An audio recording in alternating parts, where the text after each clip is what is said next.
Welcome student. आज भी हमारा वही टॉपिक होने वाला है, primary storage and secondary storage का। ठीक है, क्योंकि कल कई बच्चों को समझ में नहीं आया, तो आज हम लोग वही अपना टॉपिक यूज़ करने वाले हैं, primary storage and secondary storage को लेके।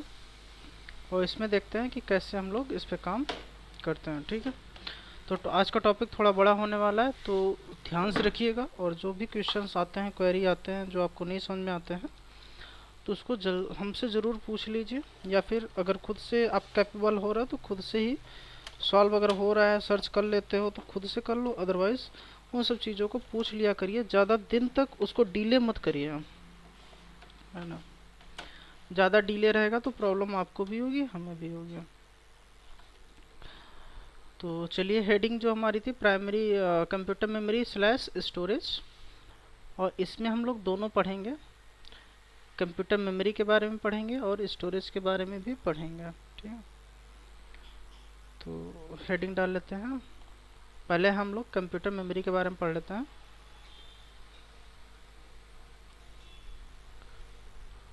कंप्यूटर मेमोरी, अब देखिए कंप्यूटर मेमोरी होता क्या है, इसकी ज़रूरत हमें क्यों होती है।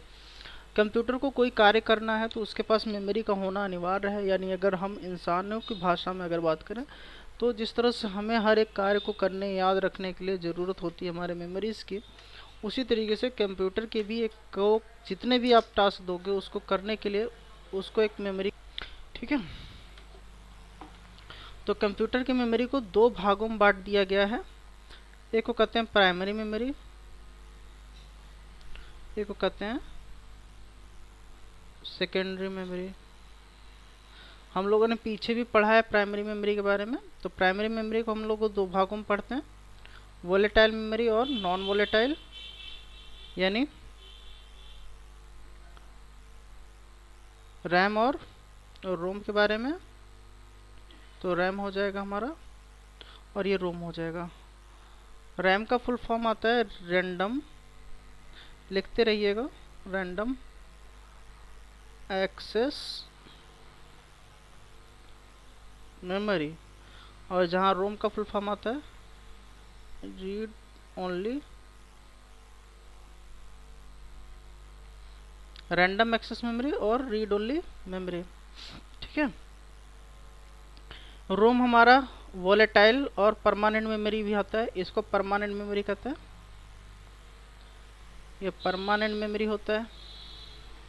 परमानेंट मेमोरी होने के साथ साथ इसको वोलेटाइल मेमोरी के भी नाम से जानते हैं।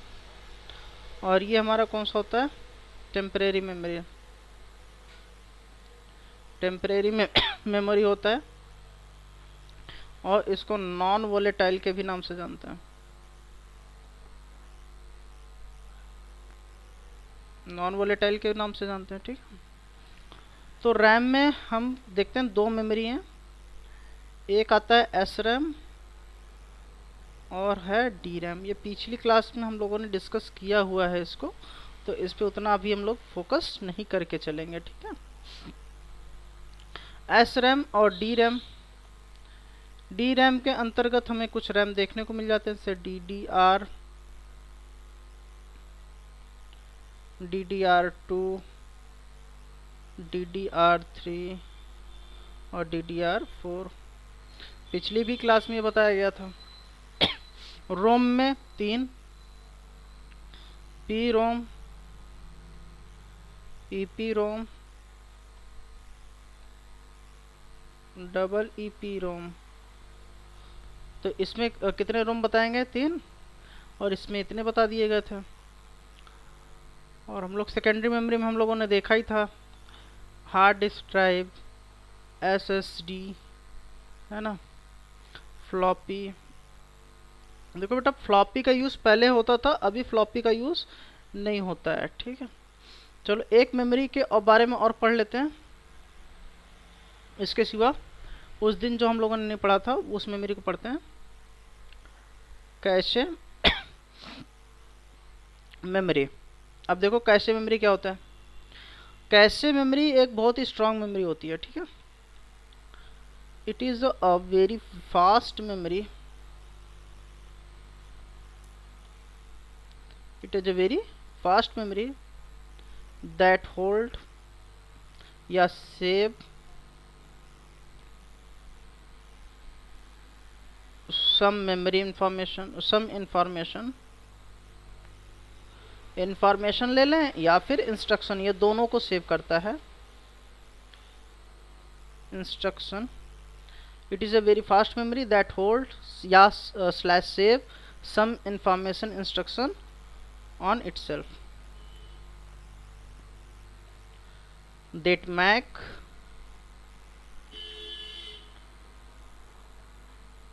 Computer process faster. और इसी की बदौलत कंप्यूटर की मेमोरी क्या होती है, बहुत तेज से काम करती है। ठीक है, अब समझ लो कैसे होती है कैशे मेमोरी। कैशे मेमोरी का क्या काम है, जैसे आपने एक बार निर्देश दिया पेंट खोलने का, है ना, मान लो ऐसे रन कमांड खोला और आपने MSP टाइप किया, नहीं कि MS पेंट का ऑप्शन आ गया। जैसे आप MS पेंट लिखते हैं तो देखो ये नीचे अपने आप वो नाम आ जा रहा है ना। तो जैसे आप कोई भी चीज़ सर्च किए रहते हैं तो अगर आप उसी से रिलेटेड दोगे तो ये आपको ऑप्शन दे देता है क्या आप यही ढूंढ रहे हो, जिसकी मदद से आपको थोड़ा टाइम सेव करने में मिल जाता है। इसी को कैशे मेमोरी कहते हैं। यह बहुत ही फास्ट मेमोरी होता है और इसकी साइज़ छोटी होती है। इन अभी आप लोग हार्डवेयर में पढ़ेंगे L2 L3 कैशे मेमोरी, तो उसमें आपको जो और अच्छे से बता देंगे हम। अभी बस इतना जाने, cache memory it is a very fast memory that hold से and save some information instruction on itself that make computer process faster, जो कि कंप्यूटर के प्रोसेस को क्या करती है, तेज कर देती है। इसीलिए जैसे आप लोग मोबाइल में कुछ सर्च करते हैं तो जैसे डालते हैं ना तो उससे रिलेटेड जो आप पहले सोच चुके हो, जैसे मैंने दो पेंट कई बार खोला था, जैसे मैं MSP लिख रहा हूँ तो पेंट का ऑप्शन मेरे पास दे दे रहा है ना। इस तरह से वो कई सारी चीज़ें आपके पास खोल देता है। और एक नोट पॉइंट में लिख लेते हैं, कैशे मेमोरी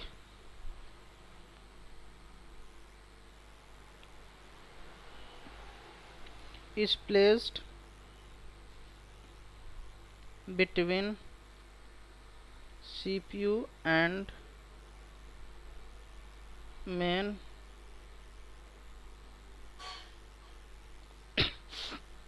रैम तथा CPU के बीच में। मान लीजिए देखिए ऐसे होता है, इधर CPU होता है, इधर रैम स्लॉट होते हैं, इन्हीं के बीच में कैशे मेमोरी काम करता है। अगर कैशे मेमोरी का रिकॉर्ड नहीं है तब इंफॉर्मेशन कहाँ जाएगा, रैम के पास जाएगा। समझ लेते हैं, चलो कैशे मेमोरी को मैं अच्छे से समझा देता हूँ आपको तो ज़्यादा अच्छा रहेगा। लार्ज इरेजर इतना लिख लिए हो ना, तो चलो आ जाओ समझ लेते हैं। देखो ये हो गया प्रोसेसर सॉकेट, ठीक है, ये हो गई मेमोरी। प्रोसेसर और मेमोरी के बीच में एक कैशे मेमोरी हम मान लेते हैं, ये हो गया कैशे मेमोरी। ये कैशे मेमोरी हमने मान लिया। अब यूज़र का जो भी निर्देश आया कौन काम करेगा, प्रोसेसर काम करेगा। प्रोसेसर के पास मान लो पेंट खोलने का दिया है तो पेंट की इंफॉर्मेशन कहाँ होगी, मेमोरी में। तो मेमोरी इसको आंसर देगा, ये प्रोसेस हुआ, यहाँ बैठा है कैशे मेमोरी। कैशे मेमोरी इसको नोट डाउन कर लेगा। क्या नोट डाउन करेगा कि हाँ पेंट अगर मांगा गया तो उसका डेस्टिनेशन है। अगेन फिर से पेंट मांगा जाएगा तो सबसे पहले वो आएगा कैशे मेमोरी के पास और बोलेगा कैशे मेमोरी पास क्या आपके पास पेंट की इन्फॉर्मेशन है। अगर इसके पास पेंट की इन्फॉर्मेशन है तो ये यहीं से रिटर्न कर देगा। तो यानी यहाँ तक आने की संभावनाएं क्या कर दिया उसने, कम कर दिया। तो रैम तक ना जाके वो प्रोसेस कहाँ से होकर गुजर गया, कैशे मेमोरी से होकर गुजर गया। तो इसलिए हम कह सकते हैं कि जो कैशे मेमोरी है वो कुछ चीज़ों का पाथ अपने पास स्टोर करके रखती है, जिसको MR कहते हैं, ठीक है, पाथ भी स्टोर करती है। चलिए यहाँ तक हो गया हमारा। अब चलिए हम लोग स्टोरेज पे बात करते हैं, ठीक है।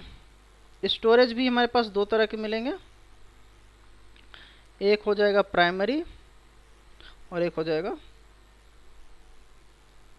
सेकेंडरी, ठीक है।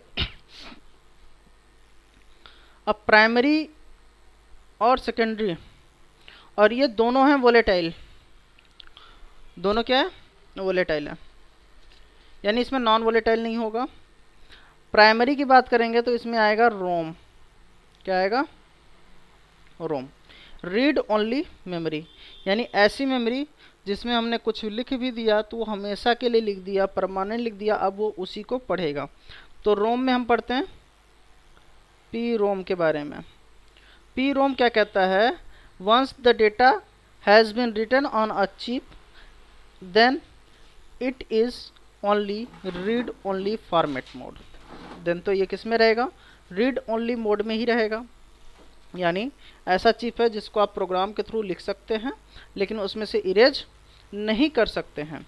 तो अब क्या हुई कि मान लो आगे चल के जब कंप्यूटर के जनरेशन में आविष्कार होने चालू हुए, अलग अलग चीज़ें आनी चालू हुई, तो आगे चलकर ये एक समस्या बना, क्योंकि एक ही बार चिप में लिखा गया, मान लिए एक ये चिप है, हमने एक बार इसमें प्रोग्राम कर दिया, ठीक है, अभी बाद में फिर से एक नई चीज़ें लानी है जिसको सिस्टम को बताना है, तो इस चिप में दोबारा प्रोग्राम नहीं हो रहा था, तो एक बार जो प्रोग्राम कर दिया गया उसको पी रोम कहते थे, तो इसमें दोबारा नहीं हुआ, तो इसको चेंज करने की ज़रूरत आई कि नहीं यार, क्योंकि कंप्यूटर उस वक्त बहुत महंगे थे, सभी के पास थे नहीं, रिसर्च में थे, तो पॉसिबिलिटीज़ बहुत गड़बड़ हो रही थी।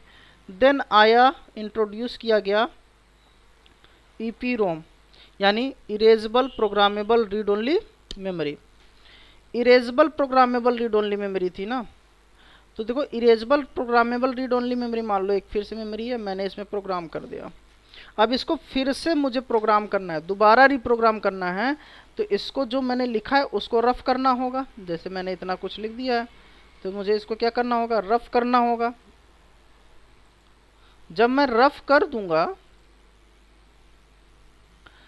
तभी नहीं ये पूरा खाली होगा, और फिर से मुझे इसमें राइट करना होगा, इरेज करने के बाद फिर से लिखना होगा, यानी जो पहले वाले में जो चिप खराब हो जाता था, क्योंकि एक ही बार लिखा जाता था पी रोम में, data write on a once in a once, data एक ही बार लिखा जाएगा, दोबारा उसमें लिखा नहीं जाता था, तो ये बड़ी समस्या थी। इसको निजात करने के लिए एक नया चिप बना EPROM, erasable programmable read only memory, और इस मेमोरी का ये काम था कि आप इसको इरेज कर सकते थे, लेकिन इरेज करने के लिए जो मेथड यूज हुआ ना, जैसे मुझे इसको इरेज करना है तो ये इरेज होता था यूवी रेज के थ्रू, यानी अल्ट्रा वायलेट किरणें डालकर इसमें से डेटा को निकाला जाता था, और हम सभी जानते हैं अल्ट्रा वायलेट किरणें प्रकृति में हमारे बॉडी के लिए सबसे खतरनाक किरणें मानी जाती हैं, अल्ट्रा वायलेट। तो इन अल्ट्रा वायलेट किरणों को से ये देखा गया कि कई बार इस जब चिप को अल्ट्रा वायलेट किरणें डाल के गिराई जाती थी, उसमें स्वास्थ्य की कमियां आएंगी, जैसे किसी की आँख की रोशनी चली जा रही है, किसी के अगर हाथ पड़ जा रहा है उसका हाथ कट जा रहा है, जल जा रहा है पूरा, इसके उनसे रिलेटेड। और एक तो हीट इतना ज़्यादा होता है इन सब में कि इसको मैनेज करना एक बहुत ही टफ टास्क था। फिर इस टेक्नोलॉजी को बंद कर दिया गया, और अब जो टेक्नोलॉजी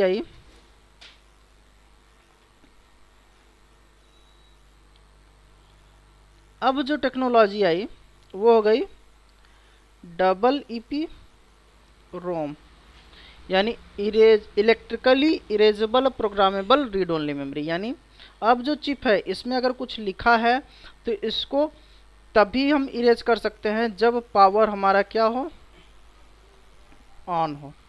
यानी आप अपने फर्मवेयर को, क्योंकि रोम को मैंने बताया था फर्मवेयर है रीड ओनली मेमोरी बायोस को, तो इसको अगर मुझे फिर से रीराइटेबल करना है तो सिस्टम का पावर ऑन होना ज़रूरी है। एक बार सिस्टम पावर ऑन हो गया तो हम इसको क्या कर देंगे, अपडेट कर सकते हैं, यानी रीड और राइट कर सकते हैं। तो अब यूवी रेज का यहाँ पे ख़त्म हो गया काम, और इलेक्ट्रिक सिस्टम से हम लोग इसको क्या करने लगे, इरेज करना शुरू कर दिए।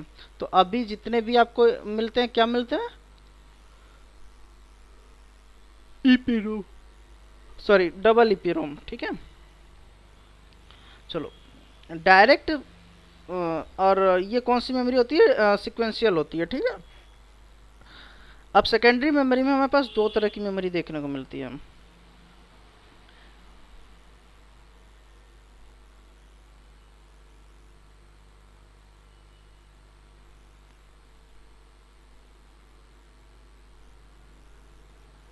सिक्वेंशियल और एक हो जाएगा डायरेक्ट। सिक्वेंशियल में फर्स्ट जनरेशन वाले आएंगे, जैसे पंच पेपर टेप हो गया, या फिर अभी जो प्रेजेंट में है मैग्नेटिक टेप। इसमें सीक्वेंस में, और ये जो टेप यूज होता है ना, ये यूज होता है अभी डेटा बैकअप के लिए। किसके लिए? डेटा बैकअप करने के लिए यूज होता है। इसमें डेटा तो राइट होता है लेकिन रीड बहुत स्लो करता है, और ये इसलिए सीक्वेंशियल में होता है कि आपको एक पार्टिकुलर डेट वाइज डेट आपको डेटा मिल जाए। तो सीक्वेंशियल एक्सेस अभी तो हम लोग नहीं यूज़ करते हैं, लेकिन हाँ डेटा सेंटर में हम लोग यूज़ करते हैं।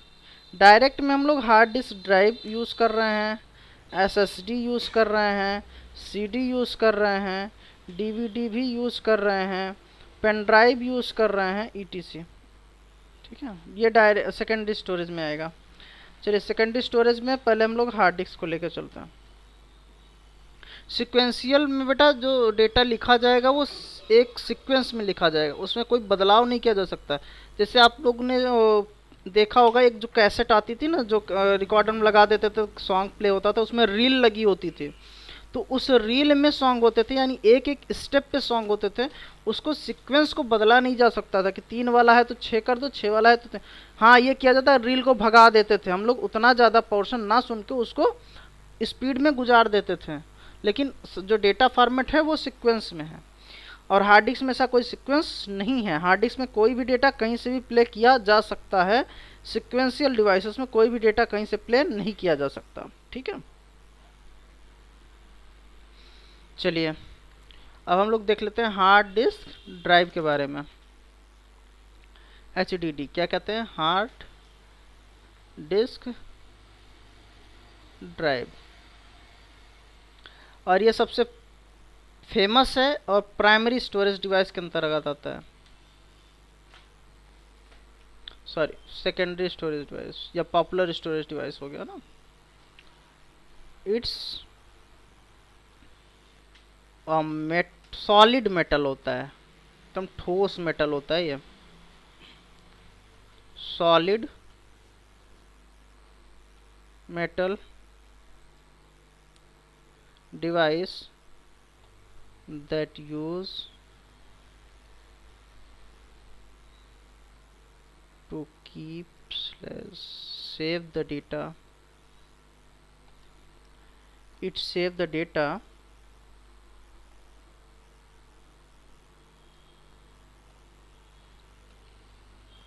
in its track and sector. It save the data होगा, द 2 बार मैंने लिख दिया है। It save the data in its track and sector.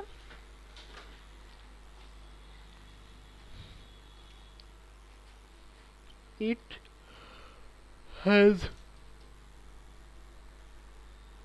has 2 types, पहला 2.5 इंच एंड 3.5 इंच। इसके 2 टाइप आते हैं। एक तो और ये जो टाइप है ना बेटा, ये साइज के आधार पर है। किसके आधार पर है? साइज। 2.5 इंच और 3.5 इंच। जो 2.5 इंच है ये लगेगा लैपटॉप में, 3.5 इंच लगता है आपके डेस्कटॉप में। ठीक है, और HDD टाइप की बात करूं तो आपको टाइप 2 मिलेगा, इंटरनल और एक्सटर्नल। इंटरनल की अगर हम लोग बात करें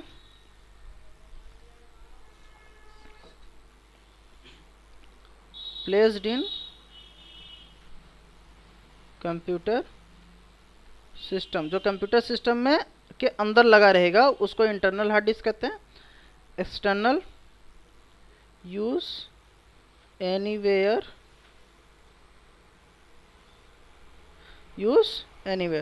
दैट यूज एनीवेयर, इसका प्रयोग हम लोग कहीं कर सकते हैं। एक्सटर्नल में ज़्यादातर 2.5 इंच ही आता है। ठीक है, हार्ड डिस्क स्पेसिफिकेशन हेडिंग डाल लेते हैं, HDD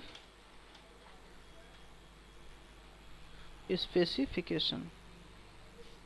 हार्ड डिस्क की क्या स्पेसिफिकेशन है? पहला है कैपेसिटी, दूसरा आरपीएम, इंटरफेस। ठीक है, आरपीएम का मतलब होता है राउंड पर मिनट। तो चलिए कैपेसिटी पहले देख लेते हैं।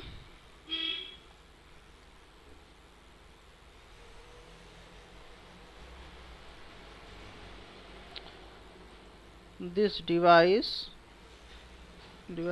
are found many size categories। ठीक है, many कैपेसिटी में लिख दे रहा हूँ, many capacities like 120 GB, 60 GB बेटा अभी देखने को नहीं मिलेगा, लेकिन बहुत पहले 40 GB 60 GB देखने को मिलेगा। ठीक है, 250 GB, 320 GB। अब अगर SSD रहेगा तो 128 256 रहेगा, अगर ये नहीं रहेगा तो ये रहता है 500 GB, 1 TB। इस तरह से आपकी साइज़ निर्भर करता है, और जितनी कैपेसिटी आप हायर जाएंगे उसकी साइज़ वेरिएंट बढ़ती चली जाएगी। ठीक है, उसकी साइज़ भी बढ़ती चली जाएगी और प्राइस भी आपका बढ़ता चला जाएगा। दूसरा है RPM, यानी क्या होता है? इट स्टैंड फॉर राउंड पर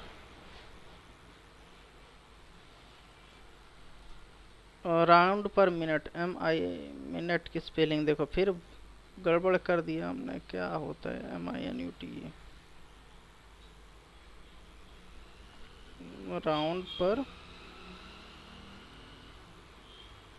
राउंड पर मिनट। अब देखो कितने टाइप्स के RPM आते हैं। RPM का मतलब होता है जो इसके नीचे जो साइकिल लगा है, यानी हार्ड डिस्क है वो कितनी स्पीड से काम करेगा। ठीक है, तो हम अगर नॉर्मल वेरिएंट देखें, नॉर्मल में कितना आता है? 5200 RPM का आता है। कितने का? 5200। देखिए 1200 RPM है तो आपका सिस्टम काम करता है, लेकिन उतना अच्छा नहीं मान सकते, क्योंकि जिसकी ज़्यादा स्पीड होगी, RPM होगा, राउंड पर मिनट लिखने और रीड करने की क्षमता, इसको कहते हैं हार्ड डिस्क कितनी स्पीड से लिखी और पढ़ी जाएगी, ये होता है। और गुड कंडीशन की अगर मैं बात करूं तो 7200 RPM। यही अगर आप 9300 RPM ले लेते हैं तो भैया और मज़े हैं, वेरी गुड में आ जाएगा फिर, यानी इसकी स्पीड अच्छी हो जाएगी। गुड का मतलब स्पीड से। ठीक है, तो जितना आपका RPM है ज़्यादा होगा, आपके सिस्टम की स्पीड भी उतनी ही ज़्यादा होगी। तो अगर कोई कहे मैं 2000 रुपये का दे रहा हूँ आपको 1 TB हार्ड डिस्क, ठीक है, तो सबसे पहली बात है आप RPM चेक करो। अगर 5200 RPM दे रहा है तो उसको लेना उतना उचित नहीं है, क्योंकि उतना स्पीड नहीं मिलेगा। अगर यही 2000 में 9300 7200 दे तो तुरंत ले लो। ठीक है, स्पीड क्योंकि आपकी वेरी करे। और हाँ, एक चीज़ और, कैपेसिटी के साथ साथ अगर RPM बड़ा है, जैसे मान लो 120 GB मैंने ले लिया और 5200 के RPM साथ में, तो ये मिल जाएगा मान लो 800-900 रुपये का।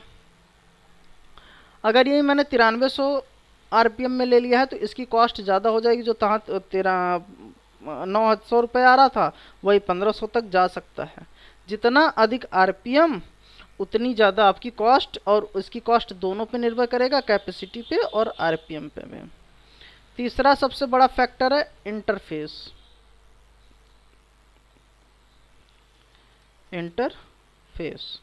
तीसरा सबसे इम्पॉर्टेंट फैक्टर है। तो कितने तरह होता है? It's 2 type. कौन कौन से? पाटा, साटा। साटा का अभी हम लोग प्रयोग कर रहे हैं, पाटा भी डिसकंटिन्यू कर दिया गया है।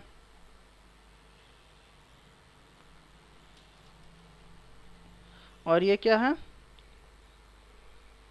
वर्किंग है, ठीक है।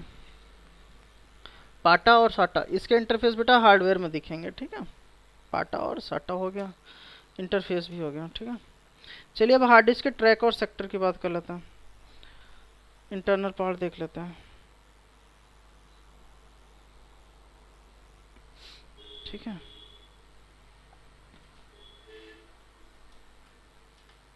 ये मान लो आपका चिप प्लेट है,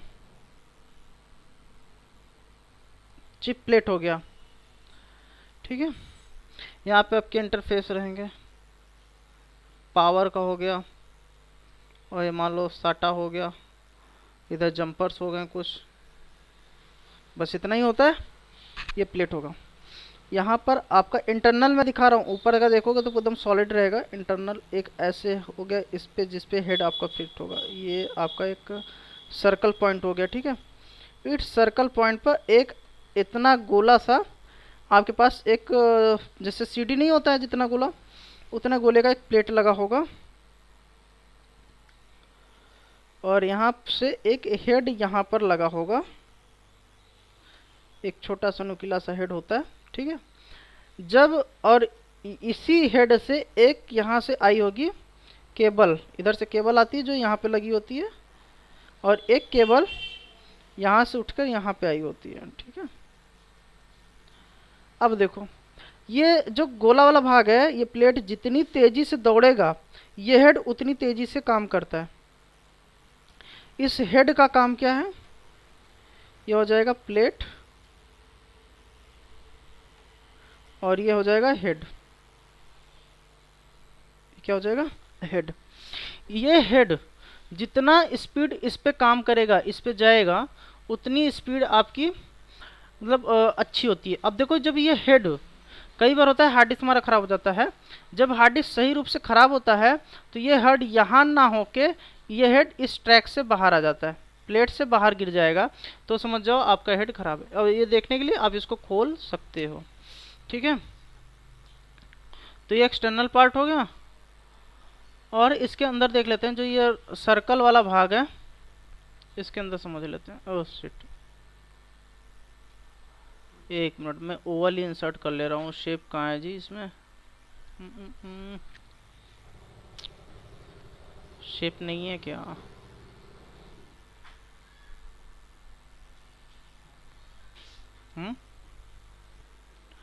तो चलिए हमने ये शेप ले लिया। नमस्ते,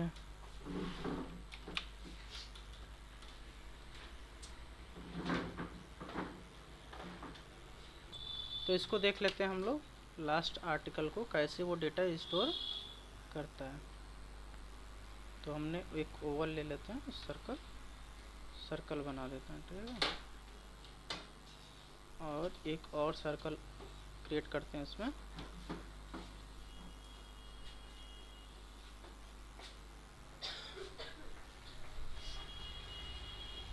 थोड़ा सा साइज इसका बड़ा कर ले रहे हैं, ठीक है।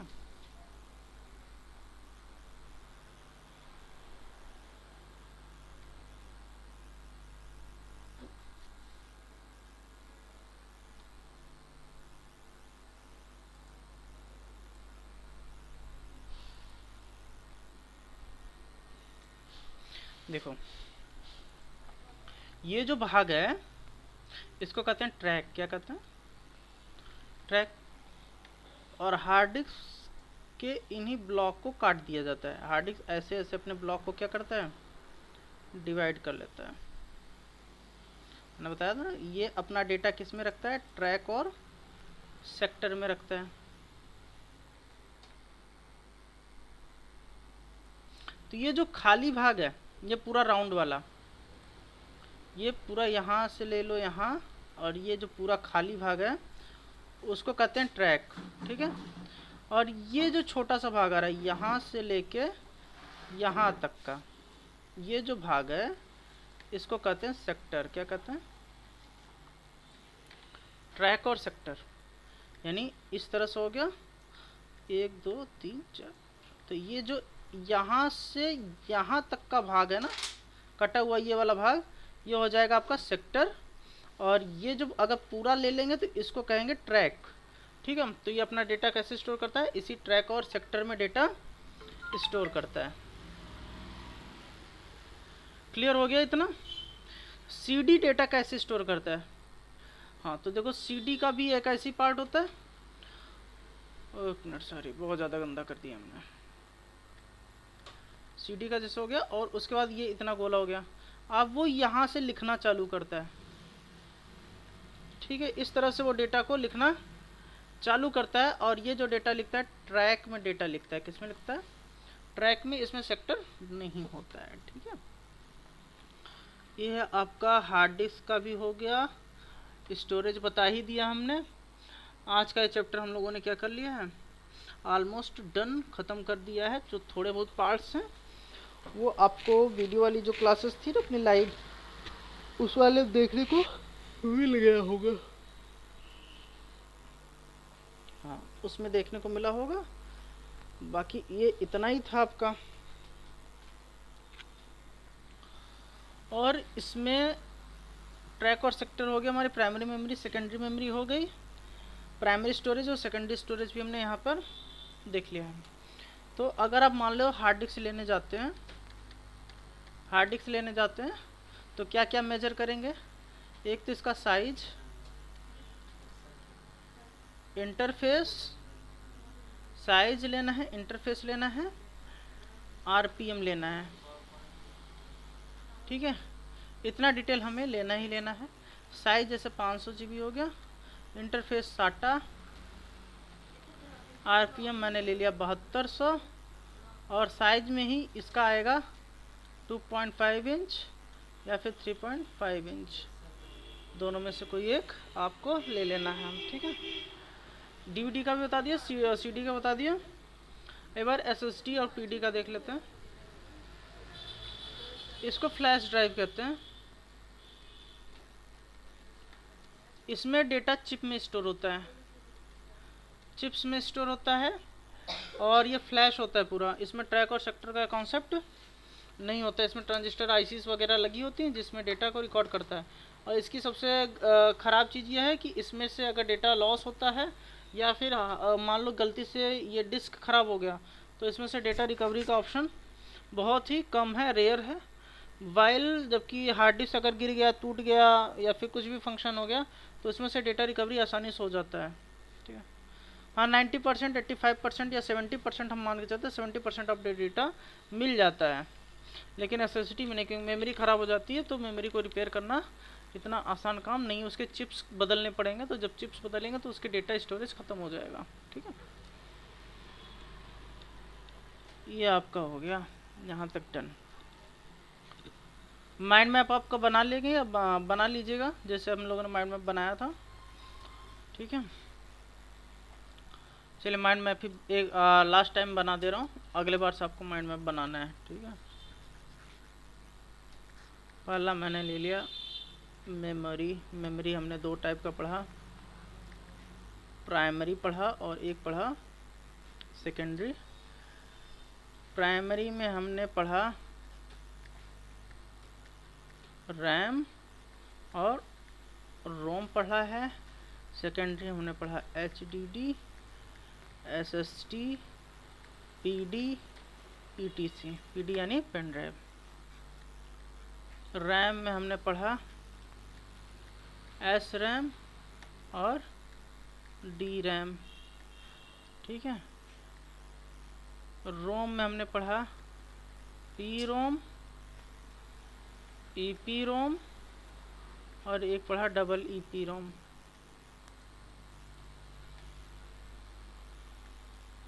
डबल ईपी रोम।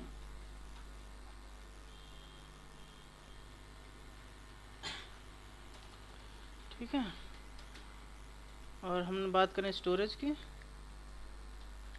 तो हमने पढ़ा प्राइमरी और सेकेंडरी। इसी में हमने पढ़ा सेकेंडरी में सीक्वेंशियल और डायरेक्ट। सेकेंडरी में क्या पढ़ा, सीक्वेंशियल और इसमें पढ़ा डायरेक्ट। ठीक है, स्टोरेज डिवाइस में हमने पढ़ा hard disk drive, DVD, floppy, ठीक है, ये पढ़ लिया हमने। ट्रैक सेक्टर वगैरह पढ़ ही लिया है, बाकी जो छूट रहा है आप देख लीजिएगा, ठीक है। इतना हमने पढ़ लिया। आई होप कि आपके पास बुक आ गई है। अगर बुक मिल गई है आप सबके पास तो आप अपने बुक को लेके बैठिएगा, ठीक है। अब जो हम लोग का चैप्टर होगा वो नंबर सिस्टम होगा। चलिए, आज स्टोरेज चल रहा है तो साइज कन्वर्जेशन देख लेते हैं।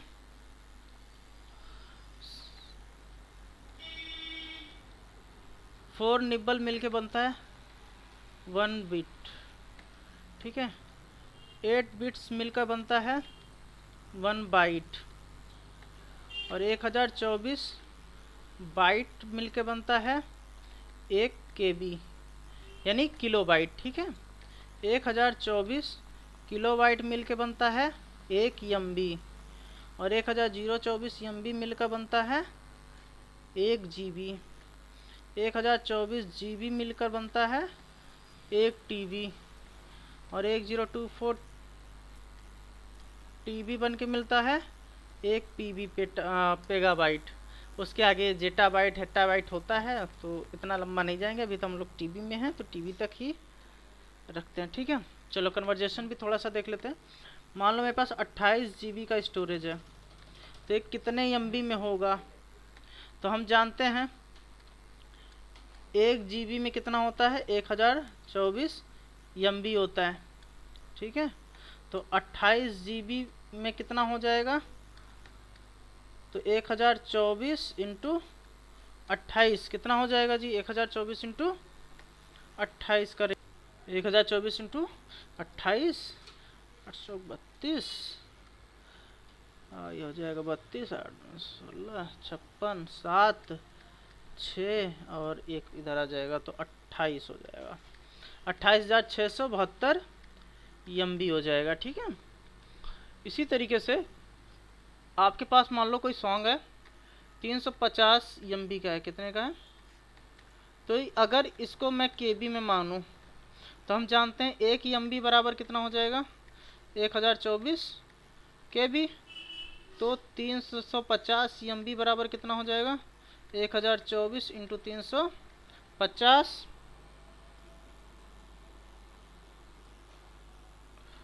1024 इंटू 350, ये हो जाएगा 35,8400 KB। ये KB में हो जाएगा। अगर 500 GB का हार्ड डिस्क है, इसको TB में बदलना है, तो हम जानते हैं 1024 GB बराबर क्या होता है? 1 TB होता है, ठीक है। तो ये कितना है? 500 GB है ना, 500 GB है, तो बराबर कितना TB होगा? तो इधर देखें तो 1024 बटे 500,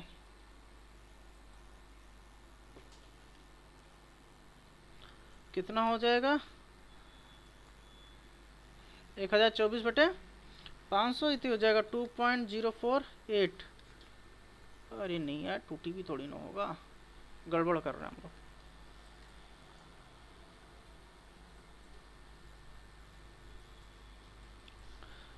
ये 500 बटे होगा ना, हाँ, ये हो जाएगा 500 बटे 1024, 500 बटे 1024 करने पे कितना आएगा? काटोगे इसे तो 0.488 आएगा, यानी 0.5 GB, यानी आधा GB ही भी नहीं आया है, ठीक है।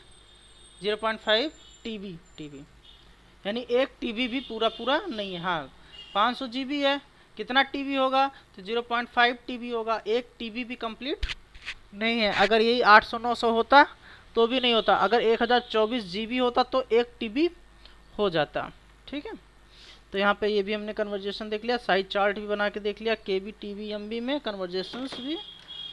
और इस तरह से इस चैप्टर को अब हम लोग पूर्ण रूप से विराम कर रहे हैं।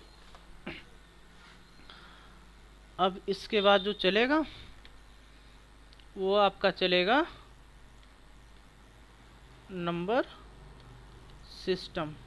नंबर सिस्टम के बाद हम कुछ ऑपरेटिंग सिस्टम की सेटिंग्स वगैरह थोड़ा सा देखेंगे और फिर MS ऑफिस या ऑफिस 365 पे चलेंगे। चलिए ठीक है, तो अब तक के लिए इतना बहुत था। आज का क्लास ओवर करते हैं और जो कोई भी क्वेश्चन आए पूछ लीजिएगा। आपको ये भी डाउट होगा कि 2 घंटे क्लास है 40 मिनट में हो जा रहा है, तो बेटा ये फंडामेंटल अभी क्लास चल रहा है। फंडामेंटल क्लास हम लोग स्पीड में लेके चल रहे हैं। एक एक पॉइंट जो है बुक्स में पूरे लिखे होते हैं उसकी सारांश हम लोग लेके चलते हैं यहाँ पर। तो 40 to 45 मिनट्स हो जाता है। और नंबर सिस्टम में आपका कल का क्लास होगा जिसमें हम लोग नंबर सिस्टम जानेंगे, कैसे नंबर सिस्टम चेंजेस होता है, बाइनरी क्या है, डेसिमल क्या है, हेक्साडेसिमल क्या है, ऑक्टल क्या है, इनके बेस प्राइजेस बेस क्या होते हैं, पता है इनको कन्वर्जेशन कैसे करते हैं। ये सब चीज़ें हम लोग कल नंबर सिस्टम में सीखेंगे। ठीक है, तो आज के लिए बस इतना ही। बने रहिए और साथ में अगर आपको कोई भी प्रॉब्लम आता है, डाउट होता है, तो आप प्लीज़ आस्क करिए, उसको क्वेश्चन को पूछिए। ठीक है, चलिए ठीक है, थैंक यू।